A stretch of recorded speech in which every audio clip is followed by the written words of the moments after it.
Ардактуу мусулман бир туугандар, сиздерди Жогорку Кеңештин жана жеке өзүмдүн атымдан Орозо айт майрамы менен чын дилимден куттуктайм.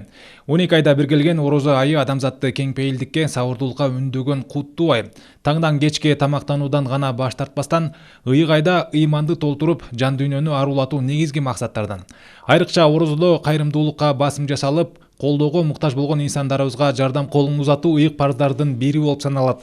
Араздашкандар жарашып, урушкандар табышып, достук мамилелер менен туугандык алакаларды арттыруу ар бир адамга берилген башкы милдет катары каралат. Андыктан ушул 30 күндүн мусулман коомчулугу үчүн мааниси жогору. Кадырлуу мекендештер, быйыл куттуу Орозо айынын жаркыраган жазга туш келгендиги да жакшылыктын жышаны. Андыктан жаз менен кошо жакшылыктардын үрөөнү себилип, өлкөбүз өнүгө берсин. Кармаган Орозобуз кабыл болуп, бардык айтылган тилектерибиз орундалсын.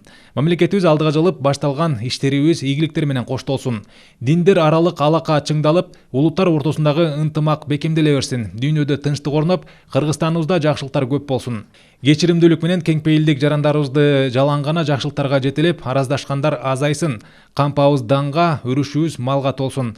Дагы бир жолу жалпыңыздарды Орозо айт майрамыңыздар менен куттуктайм. Айтыңыздар марек болсун.